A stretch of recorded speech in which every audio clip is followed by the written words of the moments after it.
That's why I believe it's time to head back into the studio to reconnect with you and spread the good news God has for every family on the planet. Parenting isn't about us. In fact, parenting isn't even about our kids. Parenting is just one way Christian dads and moms are to worship God. So welcome to the Truth.Love.Parent podcast, where we train dads and moms to give God the preeminence in their parenting. I'm your host, A.M. Brewster, and after 10 months, Truth.Love.Family is back. Well, we never actually went anywhere. I did take a hiatus from producing new Truth.Love.Parent podcast content because we had so many other things going on. And today I want to tell you what we've been up to, discuss how the ministry is doing, share a special announcement, and kind of let you know what I've been thinking over the past 10 months. So let's dive right in. Ever since 2016, the Truth.Love.Parent podcast has been growing in content and popularity. We currently have over 500 episodes that deal with so many parenting issues, questions, trials, and victories, and we deal with them all from the perspective of God's Word. We do this because we humans are incapable of being truly successful at anything outside of God's plan and empowerment. So the Bible is absolutely integral to everything about which we talk. Over the past 7 years and 26 seasons, we've posted 1 episode a week, then 2 episodes a week, and then back to 1 episode a week when I started the Celebration of God podcast. Of course, there were times we accidentally didn't post at all or we posted late because of technical difficulties, and there were those times we re-aired extremely important past episodes. But up until last year, we had never taken a multi-month break. In fact, at the end of March last year, when I announced that we would be taking this extended hiatus, I really had no idea how long it would be. So let me tell you why. When I started this podcast in 2016, I was working at Victory Academy for Boys. I worked my full-time job and then produced this podcast as a labor of love, kind of based off of the materials that I was creating for Victory Academy. When we moved from Victory at the end of 2019 and decided to make Truth.Love.Family a nonprofit, we had no idea where God was going to lead us. Not only is starting a nonprofit very challenging, resulting in so many of them failing in the first 5 years or so, but starting a biblically based nonprofit has even more difficulty ahead of it because it's offering something the majority of the world simply doesn't want. And then add on the fact that the world governments decided to shut down the planet for a couple of years back then, and things got even more interesting. But God was faithful to provide, and by His grace alone, Truth.Love.Family didn't shut its metaphorical doors. Of course, there's really only one main thing God used to keep us afloat during these past 4 years. He has been using a core group of financial donors. So for the past 4 years, we have received between $10,000 and $20,000 in donations per year. And though we're super thankful for each of those dollars, we really have my parents, Ray and Carolyn Brewster, to thank that TLP survived. When I started the podcast, my housing was provided for by Victory Academy. When we left that ministry to pursue Truth.Love.Family, my housing was not provided for. In fact, for the first year and a half after starting this nonprofit, I didn't receive any paycheck at all, especially didn't get a housing bonus. Now, since then, I've been receiving $500 a month from the ministry because that's all the ministry can afford to give me. But I want to stop here and give a special thank you to the donors that do give specifically to the Directors Fund. For the past 2 years, I've received between $4,000 and $5,000 additional dollars a year from the Directors Fund, and each of those gifts are so special to me and my family. So, if you're doing the math, I personally am on track to make about $10,000 this year from Truth.Love.Family. And for those of you who've ever been in a similar monetary situation before, you understand how stressful that can be. Now, please note, I am not complaining. I'm simply setting the stage for what I've been doing the past 10 months and how God has been sustaining us. And that's where my parents come in. My parents have been such a tremendous blessing to me and my family, and by extension to you. Without their inviting my family of 4 to live with them for the past 4 years and absorbing all of the housing costs themselves, this nonprofit never would have gotten off the ground. The Lord has used my parents, our core faithful donors, and various social services to help Truth.Love.Family weather the past 4 years. And I'm sure you can imagine how many times over the years that I've meditated on the fact that even though we've consistently published new podcast episodes for years and years, our donor base hasn't been growing fast enough to support the ministry and my family's needs. There were many times I have considered whether or not I was doing the right thing by not simply getting another job.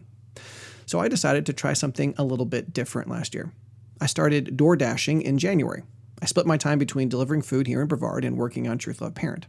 And to be honest, it was doubly unfulfilling because I wasn't making enough door dashing to make a dent in the monetary situation, and every hour I spent doing it was another hour I wasn't counseling or creating content for you and your family. But then March came.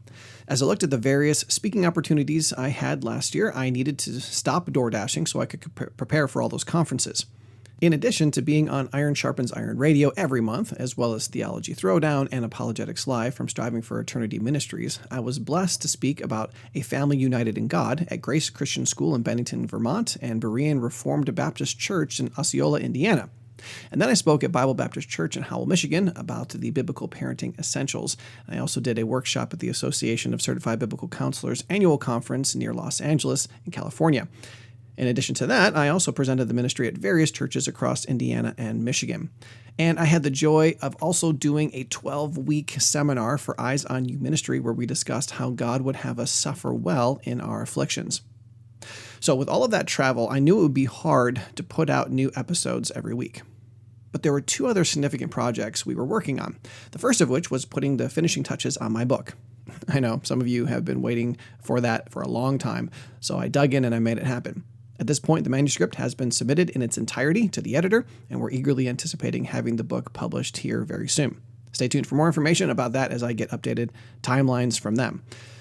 But the other project I was working on over the summer was the Evermind app.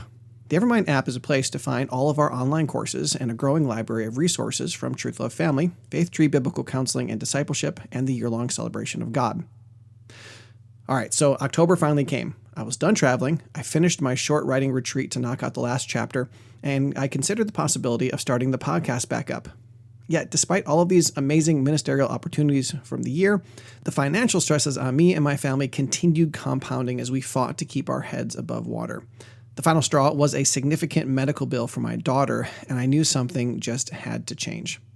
For that reason, with the exception of my weekly biblical counseling sessions, I stopped all work for Truth.Love.Family and dedicated 2 months to paint an apartment building. That's right, from the end of October through December, I painted the exterior of an apartment building. So that's what I've been doing for the past 10 months, the last 2 months in particular. And during the summer, I was counseling, speaking, writing, creating an app, and I've been doing various side hustles. So then came January of this year, and I was once again faced with a similar decision as I have multiple times over the past 4 years. Do I throw myself back into Truth.Love.Family full time? Do I stop the ministry and get another job? It's even hard for me to say that. Or do I continue pursuing some hybrid of the two? And in my heart of heart, I want nothing more than to minister full time. I yearn deeply to pour God's truth into the minds of people everywhere that God may allow me to contact. And so I keep coming back to trying to get Evermind Ministries to the place where it can sustain itself and my family. That's why I believe it's time to head back into the studio to reconnect with you, to spread the good news God has for every family on the planet, and, Lord willing, meet some new donors who will partner with us as we do it. The more people who connect with us, the more who have the potential of being spiritually strengthened because of it, and the more who may be willing to donate monthly to keep the ministry running. Now, if God doesn't want Evermind Ministries to flourish like that, it won't, and I'll pursue employment and ministry somewhere else. But I believe we're at a pivotal place. I'm being asked to speak more places. I have increased availability in my counseling schedule. Lord willing, the book will be published early this year, and the Evermind app is live, and we're adding more and more content to it. So if you want to see Truth.Love.Family and our podcast, Truth.Love.Parent, grow, please subscribe to this podcast, consume it regularly, share it with your pastors and friends in person and on social media. And if you are in charge of a ministry, you can invite me to speak. You can request biblical counseling as well, and you should really download the app and start consuming that content. There are links in the description of today's episode that will help you seamlessly do that. You can plan now to buy the book when it's available as well, and you can start giving. Even if it's just $5 a month, every gift will be an important part of our being able to build a sustainable ministry that will continue to impact the world for God. So thank you for joining me today for this quick update. The plan for next week's episode is to call it, If You Want to See Change in Your Family, You Absolutely Must... I hope to share with you biblical truths that I've experienced in my own life and also walked through with others as they learn these truths for themselves. In the meantime, check out evermindministries.com, sign up on the app, get to know who we are, what we're doing, and how you can be involved. And I'll see you next week. Truth.Love.Parent is part of the Evermind Ministries family and is dedicated to helping you worship God through your parenting. So join us next time as we study God's Word to learn how to parent our children for life and godliness. And remember that TLP is a listener-supported ministry. You can visit truth.loveparent.com/donate to learn more.